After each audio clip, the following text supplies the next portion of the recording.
Цагаан сарын угтаж бол ан нагшлын хийд болон бус бүх хүрээдүүд урдлын хэдэн өдрүүд дандаа хуралтай байдаг. За 10 хангал тахдаг. 10 хангал тахил нь ямар учиртай гэхээр ирэх жилдээ бацдаггүй байх. За тэгээд юу гэдэг гадна татны саадгүй байх. Хуруу борон цагтаа бууж байх, хил амгүй байх, хэрүүл тэмцэлгүй байх, эсвэл одоо өвчин ад донгүй байх гэдэг юм уу. Тийм нийтлөө одоо номын сахиуснуудыг хуруулдаг тийм хурал хурдаг. За битүүний шүн бол цэдрэл хам хурдаг. За цэдрэл хам нь хурдаг нь яаж байгаа гэхээр ер нь битүүнээс шиний нэгэнд дамжиж байгаа энэ шүн бол одоо буйны үйлийг хийж, буйнд шамдаж, сайн зүгийн юмыг бодож одоо олон амьтан бүгдээр зовлонгүй байгаасаа гэх, жаргалтай байгаасаа гэх тэр зүглүү шамдаж ингэ шүнжэнгөө хурал хурдаг гэсэн. За ер нь Балдан хаан бурхан бол хамаг амьтныг бүгднийг инэр чайрж нэгүсэлдэг бурхан л. Тэгээ даайлангой энэ он сүлэгж байгаа мөчөд болохоор хэрвээ Балдан хаан бурханыг залж дахиж ингэ шүтж явах юм бол бүгднийг нэгэн агшинд ингэж иргэдэг тийм одоо хувилгаан шидтэй байдаг гэдэг. Тэгээ түүнийг нь бэлэгдэж бас бүгдээрээ шөндөөн эдгээр буян хийдэг, мөн айлууд эдгээр тотхон дээр мөс эдгээр тавьдаг, харган тавьдаг эдгээр тийм боломжтой байдаг.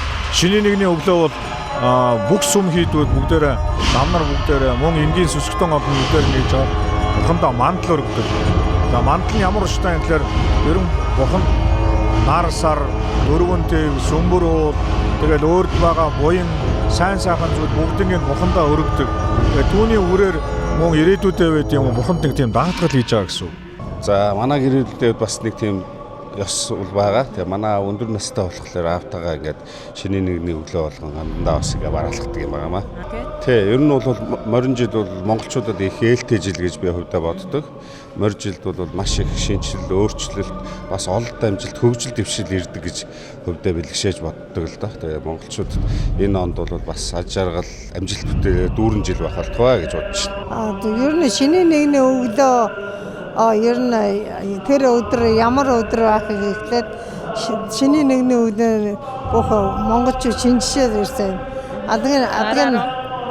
Ер нь бол тэр өдөр бэлгшээд тэр өдөр бол хаашаага нар хүн золго мэндэлхээс ахад тэр өдөр ер нь сайн сайхныг бэлгшээд муу үг гэлдэггүй. Одоо морин жилиг бол морин жил холгон жилиг дээр үед лам багш нар маань сайн хувьтай хүн үзнэ гэж хэлдэг байсан. Түмэн одоо маань амгалан төрийн нуруу төвшин эдгээрээ инк амгалан төрлөөрөө төвшин юу өссөн 9 цагаан өссөн 999 цагаан өсөл болж элэг үтэн инк амгалан төрийн болон түмэн олны албан газруудын 9 үеийн гал голомт нь үеийн үед бадарч явах болтугай, элэг үтэн байх болтугай, өвчин зовлон амар амгалан сайн сайхан байх болтугай. Тэгээ одоо ер нь бол жил нь орж байгаа хүн, за цагаан жилтэй, мөн одоо мэнгэн гололсон, за тэгээд их харш баг харш жилтэй хүмүүс, за дахиа толоо жилтэй хүмүүс баг харш нь болж байгаа. За холгон жилтэй хүн бол их харш нь болоод ингээд эдгээр хүмүүс л одоо тусгаалan засалтай гэж бол одон зурхаан ухаанаар бол гарсан байгаа. Тийм учраас л энэ хөөс асуудал бол ер нь хийлэгчүүд ер нь өөрсдөд нь сайн байж байгаа.